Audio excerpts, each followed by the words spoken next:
now, with this, I think one of the common topic we keep hearing is we came this afternoon, we talked to a few of you. I think we had the luxury of exchanging names, exchanging business card words, and also some of our thoughts around work from home, work from office, which is better.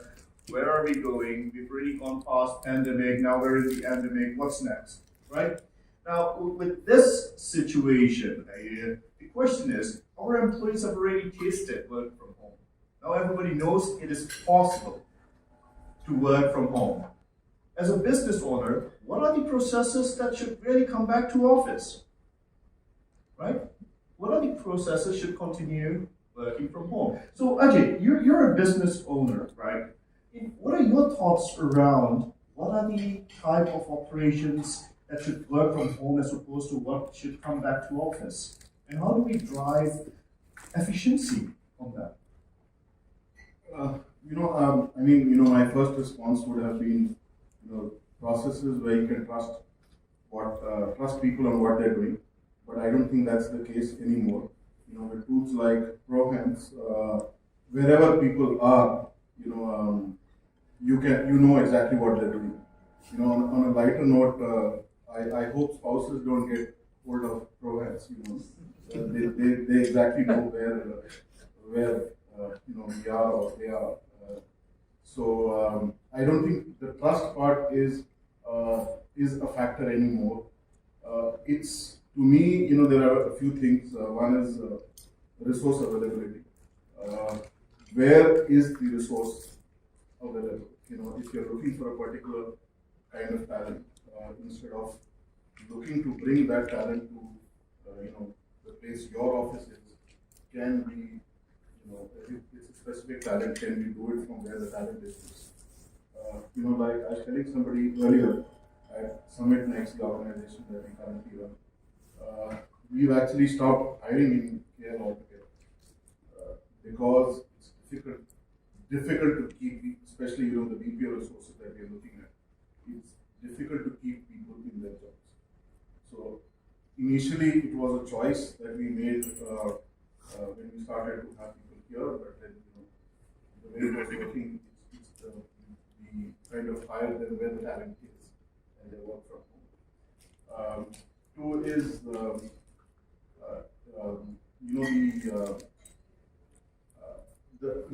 organization culture.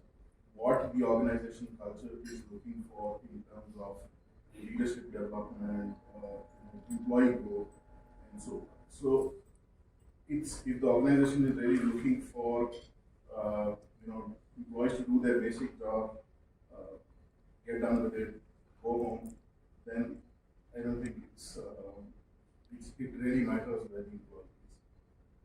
But and that's where personally I feel that being in office is important because it helps to develop the employees, it helps to leadership development, the kind of coaching you can have over a coffee or a break, you can't have that over calls. So that's to me is important. I don't think the efficiencies part really matters. With all the tools that are available now, work from home or work from office. Personally, we've seen that with Summit Next that yes, the productivity may not be 100%, it may not be 95%, but the quality of resources that we get being work from home, even if you have to carry 10% additional staff, the benefits are much more bigger. So from our side, it's really the role which is the key. If it's a back-end role, yes, by all means can be work from home. If it's a front-end role, sales role, then it has to be office. I think all the other factors to a greater degree are irrelevant. Our industry, fortunately or unfortunately, is driven by what the clients demand, and we are happy to support that. Yeah. Otherwise, I think it's we get pretty much what we want. That's what I would say. Very nice, very nice. So a lot of it we think that we can do it from home. I think it's really a lot of client demands which we try to meet in between, where the client may demand a certain security background, making sure that it's a secure place, nobody visits it, driving those policies, or altogether wanting people to come back to work. But now people, if they come back to work, how are our policies and procedures actually, has that evolved? And Dina, you come from this background, right, where you manage people, you're into the HR world of this side. How has our policies evolved in supporting better efficiency and better outcome from our employees? Sure. So actually, interestingly, what you have mentioned, right? At least before I joined Credence, I was in DXC. DXC is where, interestingly, during pandemic, that was when all our accounts were green. For a very peculiar reason, the people who are working from home, we had very good efficiency. It was working very well. That normally actually created a lot more science behind to understand what happened. Few things that notably we understood. Number one, our cost on medical reduced significantly. People were not doing it. Everyone was focused towards looking at not getting COVID. Okay, they were there. But then what we also realized, the mental well-being and everything became better. Going to that. Now, coming back to the policy, so what we felt was the policy has to be a bit more agile in the way that we cannot be very, we cannot enforce it to say, no, you have to be in the office 9 to 5. No. So the organization that where we come from, or what we are looking at, and how I'm looking at designing it, is actually purely output-based. It's very outcome-driven, in the sense that respective leaders have, or the respective managers set the KPIs very, very clearly. I think where it's very important that we feel the gaps keep happening is that there's no specificness of how you actually define the KPI. So for instance, if I say, I need you to do A, B, C, not mentioning D and E, then I don't get the full output. But what had happened is that we actually sat with managers and then we started to understand a little bit more background to them. Say if we can have a good relative outline of what is expected, okay, and then it should be okay that people can work. So then coming back to the policy, we were a bit more flexible, saying, okay, you can be 3 days at home, you can come back 2 days. On 2 counts why we wanted to do that also. During that point, it also helped the organization on cost optimization, especially on utilities cost infrastructure and all that. Whereas during pandemic, when post-pandemic and we started coming, we actually encourage everyone to work from home. One of the biggest pressure on us was cost takeout. And incidentally, we did not need to let go people. We looked at other ways of doing where we say the cost from infrastructure costs and all that became almost zero, and we saved a lot. But we focused on where people to say that now we are bringing efficiency, and because it's going very well, we maintain the policy. But going back to the question, is that policy has to be flexible, and it depends on the industry. Say, so the industry I come from is that it gave, because of the flexibility, it gave a lot more reason for us to be successful. Interesting. So the policy, besides people and us being flexible and agile, the policy too needs to be agile. But there's an interesting point which you've raised, which I have also noticed during the pandemic. When the pandemic kicked in, when we had a global lockdown, we all started working from home. Everybody was very motivated to work from home. Everybody was online, on time, doing a lot of things, making sure to check all the boxes from the to-do. Efficiency went sky high, and then it crashed. Right. So with that comes my next question, and then it's to Adam. Adam is from a very interesting industry, right? Adam's from Food Panda, and one of the thing you'll find in that is that the seasonality of volume is not by months. It's not year over year. This seasonality happens at a day level, during breakfast time, during lunchtime, and dinner time. So during these type of seasonalities at a daily level, it becomes very difficult to keep optimizing schedules or workforce or work operation. You need to heavily rely on automation. How are you doing it right I would say like before pandemic, right? I mean, as in food industry, as you know, you have this lunch and dinner, and then I mean, seasonality. Like normally, you can just see it like on weekly level, but when pandemic came in, it becomes more challenging for us because we don't have that, lunch and dinner peak because during 2 p.m. to 5 p.m. we still have orders coming in and customers are still looking for, hey, where's my order? Now, post-pandemic, it becomes a challenge again for us. Now, I mean, applying different kinds of seasonality forecasts becomes very challenging for us. Not only taking into account this dinner, lunch, or dinner peak, but you also need to consider weather in your forecast. Why weather? There's a delay in order because it's raining or it's flooding right now in certain areas, which really don't have that much of information. So what we do in order for us to, and learning from all of this seasonality and the forecasting methodology that we did, is we conceptualize how are we going to fight this kind of influx in our volume. So very interesting. I mean, if you know Minority Report, Tom Cruise movie. So what we do when we conceptualize our WFM tool is very simple. So when we have influx, we should be able to react immediately, and we should be able to know this information as soon as possible. So how do we do it?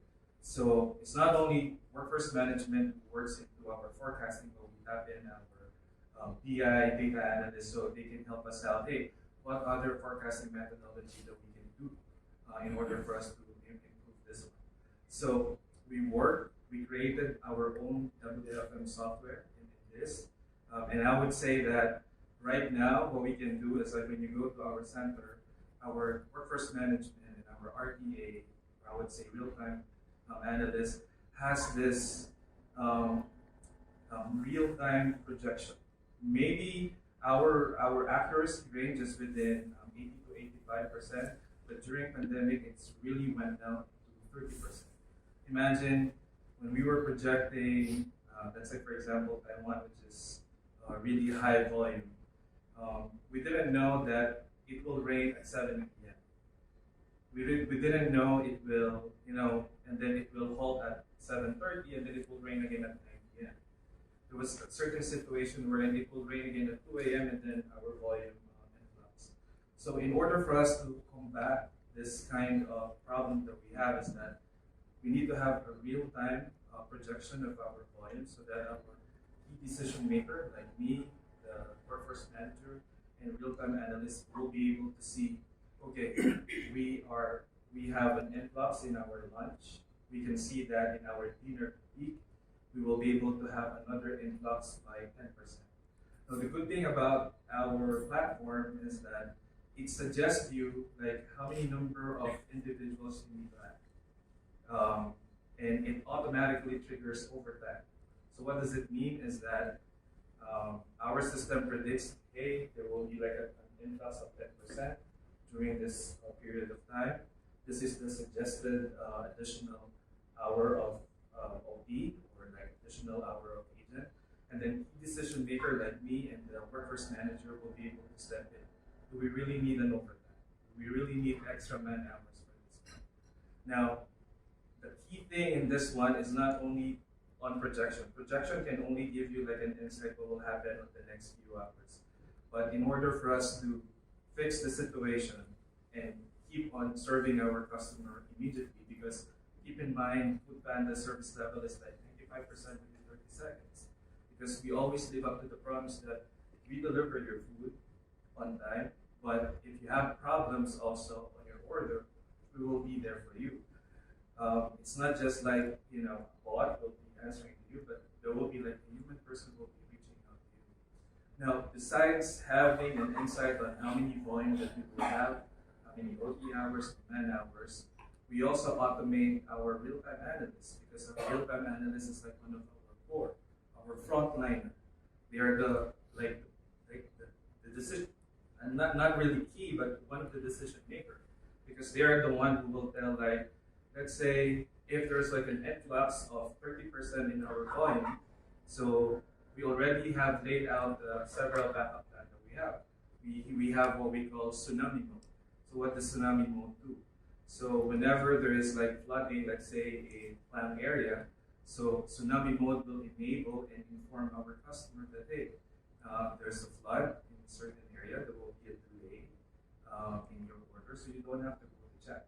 Right then and there, we already deflected incidents by just simply knowing what is the situation in advance. So I think I would like to put this in this way, also just to add that Foodpanda is not a food company. We are like a tech company.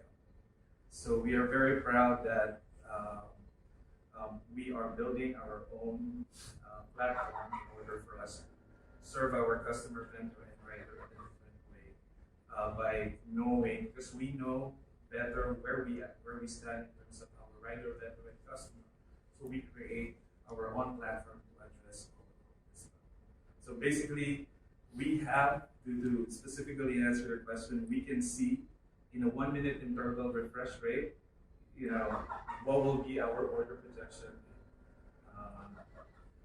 on the succeeding hours. So we've already moved the easier tasks to automation, and the more difficult decision making is being done at a human level. Correct.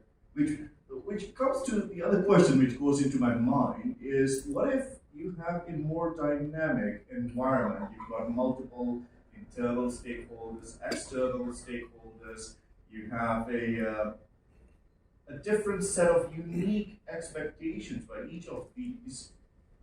How would automation help us in that situation? Maybe Nelson, if you could share some insights in that area, because your role currently is very dynamic as well. You're part of a traditional workforce management, but also going across to the other side, managing people. Right, yeah. So to answer your question, it always depends upon the client's need. Because, for example, just a tool which you are seeing now, I cannot implement a tool which will expose the identity of people. For example, I deal with defense clients, I deal with financial clients, I deal with a lot of other clients, basically like health and infrastructure, a lot of clients. For example, if I'm providing a solution, the basic solution, that, okay, I'm going to implement a tool which will expose my data, and also, if at all, the client is asking us not to expose anything in terms of personal data as well as the company's data, we have to be mindful of understanding the client's needs. So, with all of our experience, we'll say like, hey, yes, X minus Y is equal to Z. But even we have to analyze that X minus Y is Z, but what will be the Z in terms of numbers or maybe in terms of outcome? So Z might be the Z, maybe uppercase Z or lowercase Z, maybe utilized one, or maybe a font might change. But trying to understand like how exactly we can get to know about the customer, the client, and also the kind of solution which you're providing to them will make it more enhanced, like your enhancement software. Basically, like it enhances an automation, definitely, or maybe like automation and tooling, like we call it as tooling and automation in our industry, which is a part of our hybrid cloud infrastructure. So giving them the proper solutioning will make our life easy, and also from a workforce management point of view, it makes our life better, and also the way Adam was talking about the forecasting, even the forecasting methodology which we use, or maybe the witness or whatever we use, if you're using it in the right forum and in the right manner, it will help us a lot in terms of giving a proper outcome. Very nice. So with that, if we look at it, that we've got different clientele, different requirements, different towers to look at from an industry perspective, it could be one way for us. I guess the key is, how are we enhancing our client experience, our customer experience? But then the other portion is looking internally into our business as well. Now, Ajay, you have an organization, you have implemented a lot of automation within your organization. Now, what were some of the trigger points, or what were some of the processes that you like, out of all of these hundreds of processes, I will start from here. In terms of starting point, it's the business impact, whether our business or the client business. That's the starting point. What impact can we create, either in terms of the effort saved or the efficiencies increased. But from an automation standpoint, the way we look at it is practically everything can be automated. I have Nisa from part of my team. She takes care of business intelligence, and I keep telling her and some of my other team, and sort of I showed it as well that ChatGPT is the buzzword for me. Why don't you ask ChatGPT? Why don't you ask OpenAI? Instead of writing something on your own or doing research, just ask OpenAI. It will give you the solution. So to me, that's also automation. It's you saved an effort. So everything can be automated. It is, as long as it's a manual task, it's repeatable, and an error-prone task. We should look at automating it. One very simple example, and we do that a lot for our clients that we service. For one of the clients that we serviced, we were using two platforms. The agents were using two platforms. They had to copy certain data from one platform to the other platform. It was causing reporting challenges, reporting issues. Data was not correct, and agents were putting in more time copying data instead of copying data which was incorrect instead of making more calls and being efficient. And we've been working with this. Shrikant spoke about the freelancer economy. We've been working with this freelancer from Pakistan, and he automated that for us for $30. So it was just so much of a effort saved, so much of bother saved for our people, and ultimately our client was gaining out of it to more calls being made and getting more out of the same money that they spent. Simple things like recruitment. Recruitment, I believe all of us have huge challenge doing recruitment. We, and especially certain kind of talent, you reach out to people. If your recruitment team works during the weekday, most people won't answer calls. But so we found a solution where we could, the moment a resume comes in, the system would pick up the phone number and send a WhatsApp to them with a kindly link that please, and this is a system that's available off the shelf product. It sends them. So that's just an example, but practically, automation opportunities are there everywhere. We have to just not look at it as an automation that will automate the complete process. Even if it automates 5% of the process, the chances of error reduce. Any organization, any individual, any department should look at it. That's the way we want to operate, and we like to operate, and we operate as much as possible. And then, so what are some of the examples of processes that you've automated so far within your organization?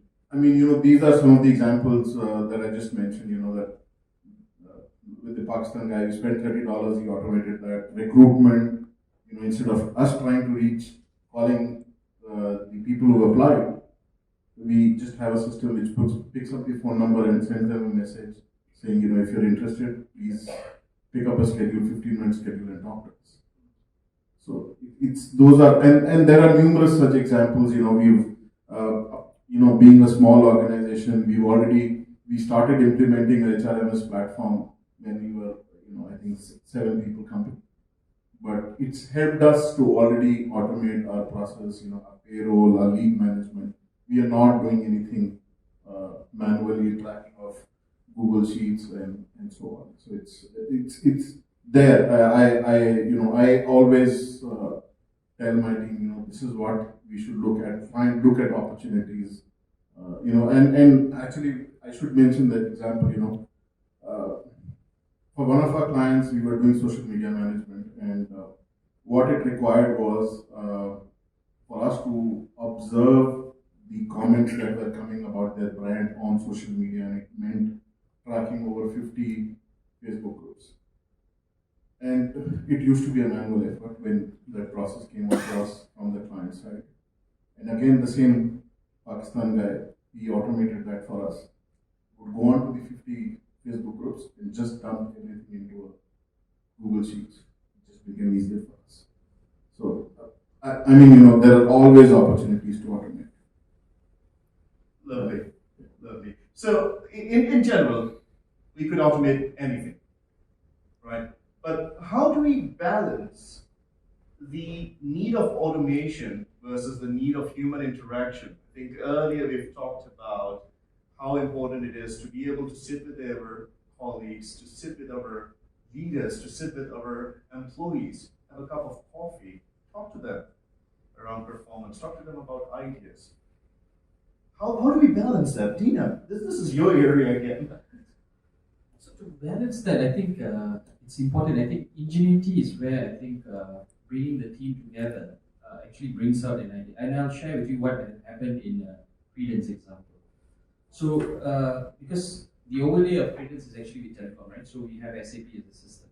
Now, whilst if I were to do it independently myself, trying to thrash this out, thinking how do we do this efficiently? Let it be a HR system. Let it see how do I do productivity or analyzing utilization. But what came about is bringing everyone to the table and then pointing it out. I think the creativity that came out from that was good. One thing happened. A few things happened. One, we looked into SaaS as being the model because we want to create adjacency in the sense that what we felt was the organization looking at just as a HR, traditional HR is not what we want to do.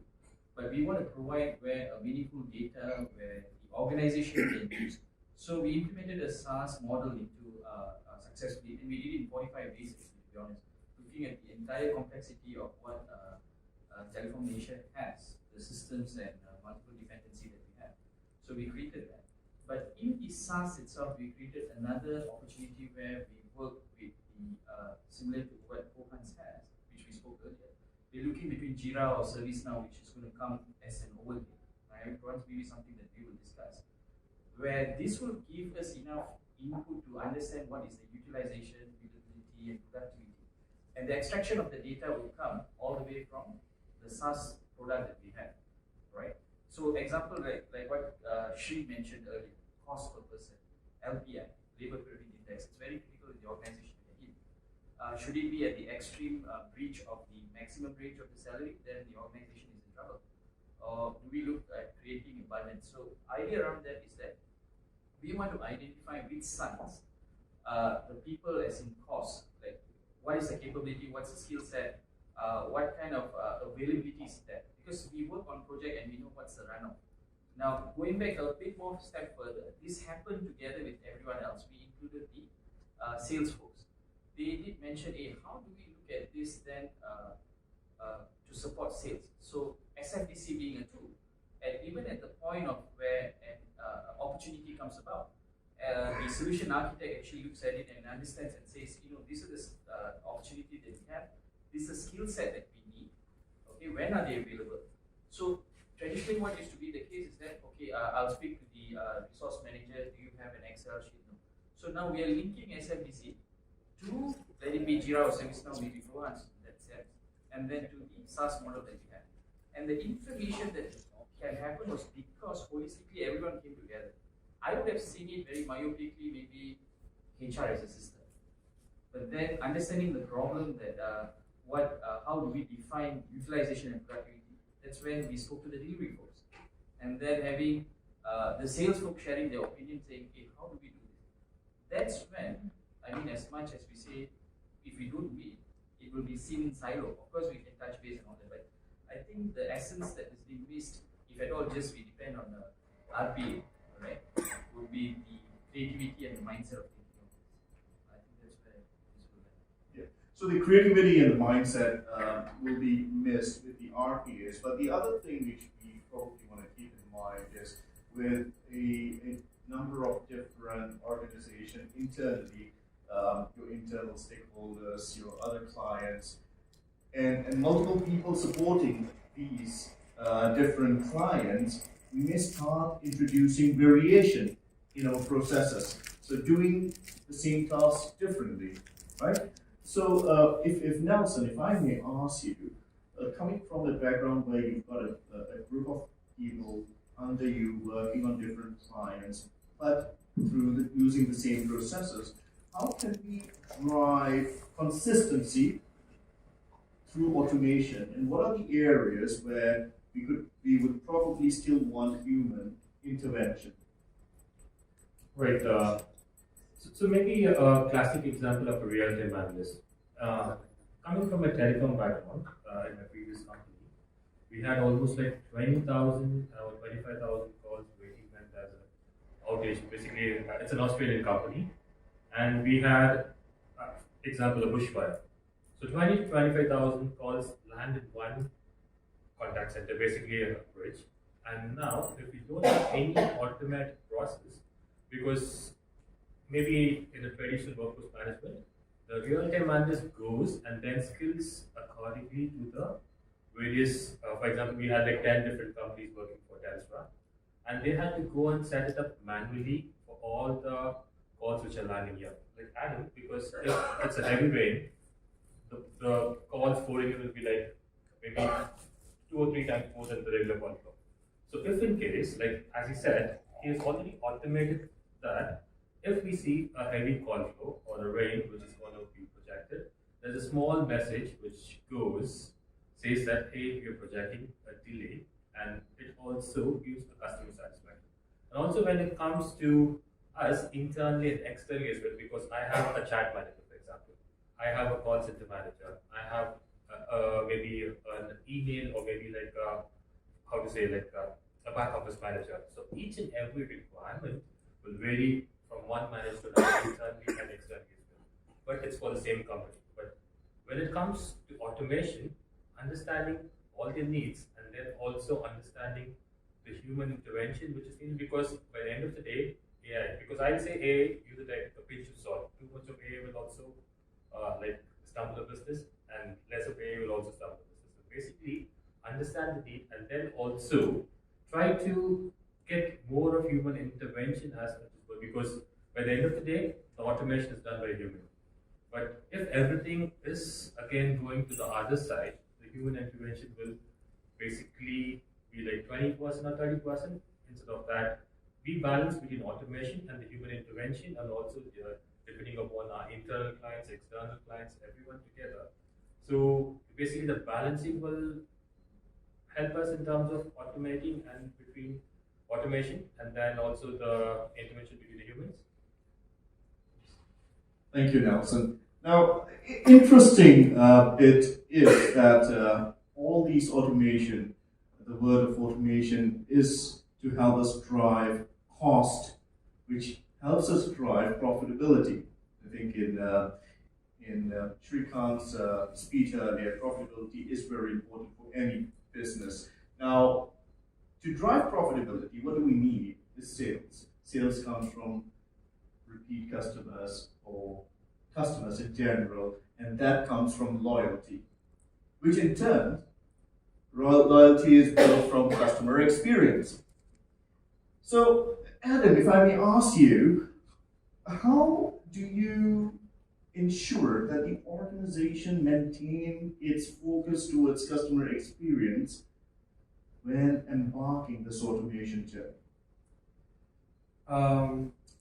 To be honest, in our industry, it's very, very challenging. You really need to understand a lot of things before implementing automation in our industry. I think the most frustrating part there, especially on the workforce management team, is that you have a very good service level, you have a very good AHD, yet customer satisfaction is still not there, right? Now, in order for us to be able to see it through properly, I mean, in an organization, workforce management is not the only workforce, I would say.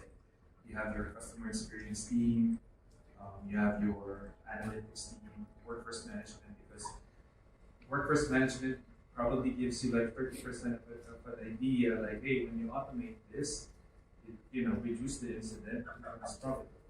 But at the same time, if we automate this, what would be our success for this? Let me give you a perfect example. One of our core challenges that when you order food in our app is that, when you check where's your order, it says prepared, right? As a customer, and you're hungry, preparing what? In what sense? Is it cooking? They're putting onions on it. They're frying my chicken on it.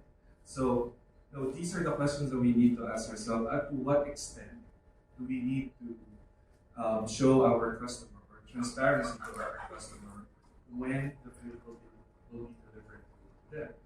And then it's not only preparing the food. The problem is like when picking up the food. It says in our app, your order is being picked up, but where's the rider?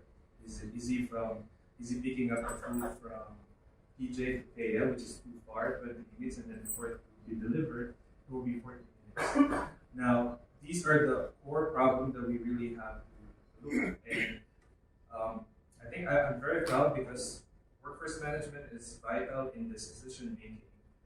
In a way where in our organization, workforce management doesn't only look into projecting volume, but we are looking volume, our incident, and then our order level, and then our CSAT, and then our NPS. So we connect all this information, and then cost. At the end will be cost. We connect all this information for us to be on the decision-making side, whether, hey, if, for example, we put more transparency to our customer that, for example, rider is going to pick up the food. We show the map. Where's the rider from there and there?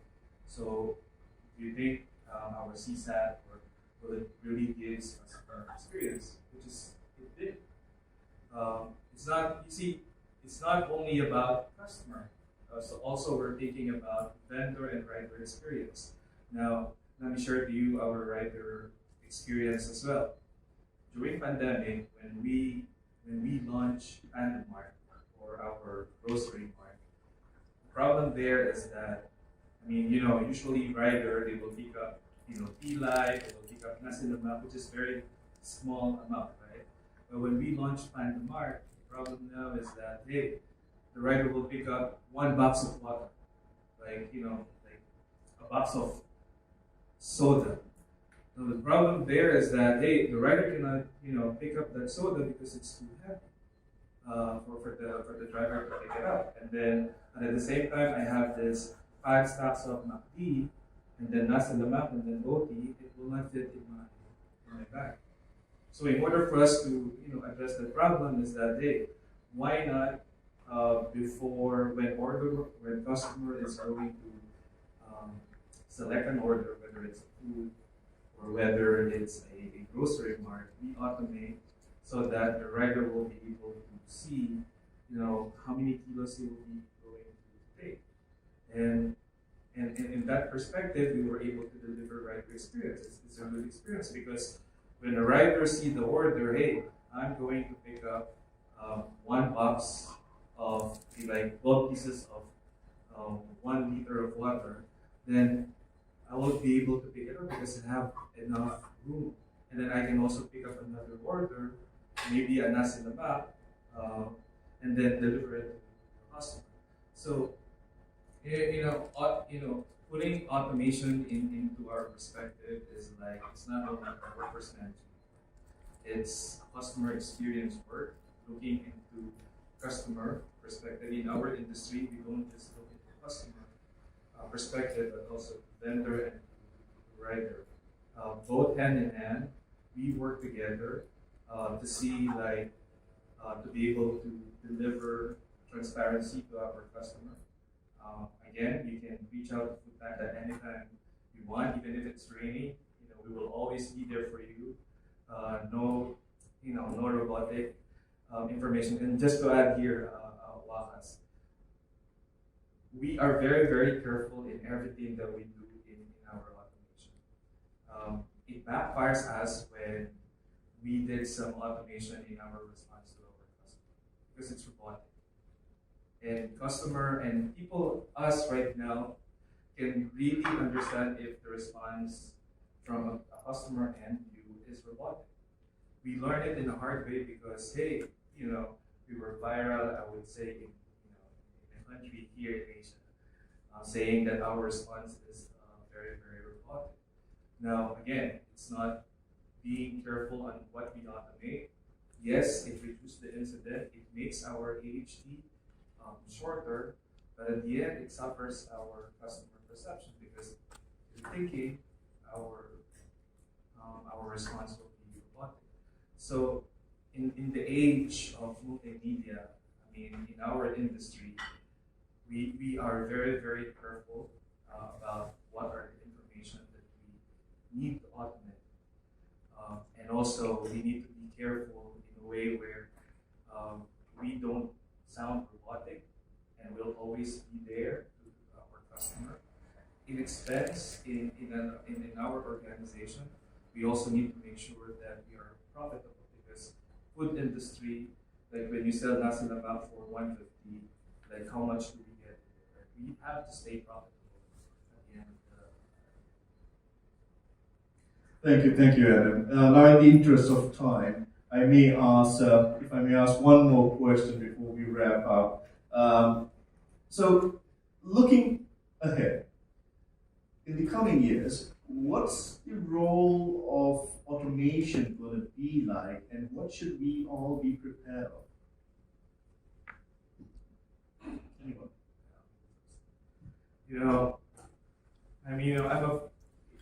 I just installed ChatGPT like a week ago. I've been following LinkedIn on how ChatGPT is striving, and then there's even talks in our organization like, hey, how ChatGPT will replace our automation right now. To be honest, I tried it like a week ago. Before going in here, I asked ChatGPT, hey, very, very complex. Can you write me a speech in a forum where I can explain about forecasting, automation, and then provide me, very beautiful insights about how can automation affect. I'm sure the results surprised you very positive. Yeah, it only gives me like a two-sentence response, which is really, really not good. I think for me, because I came from chatbot from another e-commerce company, I really don't think ChatGPT will replace any of the things in the next 5 years. Yes, it would help, right? But people nowadays, like in the age of people right now, when you go to MRT, they're opening their TikTok, they're all aware of what's happening right now. Yes, it can help an organization to build something really great, maybe a coding. Instead of hiring 20 developers, you only hire one, which is really good with ChatGPT, which resolve the problem. Right? But for me, I think 5 years, 10 years, it won't replace what our customer service agent can look like.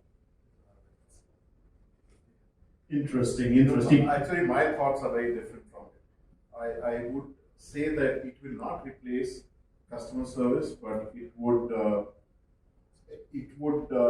really empower customer service to give more pertinent, more exact answers. And I think ChatGPT, all of us are going through a learning process. How to utilize ChatGPT. I've gotten better on it versus 2 months ago. How I utilize ChatGPT, and I very strongly feel ChatGPT and other similar tools are going to replace a lot of our work. actually have a chat GPT add-in into your Google Sheets, which will automate a lot of your formulas and stuff that you do on Google Sheets. So it's going to make a huge impact. Technology, yeah. Right. Maybe, how do I put it up? Okay, so there's one classic example in an Indian movie called Three Idiots. It's called, the professor will come and ask, what's the abbreviation of a mission or what's the meaning of a mission? So instead of going through the theory and the whole definition, this guy will just say like anything which reduces human efforts is a mission. So the same thing for automation, because anything which is going to reduce our work in terms of automation, that's for the human. But we should also mention that whatever we are automating is for the betterment of us. It's for a human being basically. So anything which reduces efforts and then anything which enhances, that's what we have to use it. And if anything is going to take away the human maybe race from any point of view, I think automation should be stopped right there. But definitely automation is required, but it should be balanced. Christina? Interesting. So what I see actually, my son asking me this question when he came up, right? He's only 12-year-old, so some of them say, Dad, can I use ChatGPT? I said, no, don't even go there, right? But interesting, where I see what will happen is anything that is binary or regimented will be something very quickly be replicated. That's what I see. Creativity is where I think, again, going back to where I mentioned earlier, will be the key part to that. So some of the key things that I actually encourage even my son or even myself to learn is experiential learning itself. And we cannot stop learning. Now, going back to what you mentioned, yeah, we've tried that and you actually can do it over the formula. You can put and then it can actually really help you a lot. Let alone Shri and I were discussing yesterday over dinner, right? We spoke about Ohio.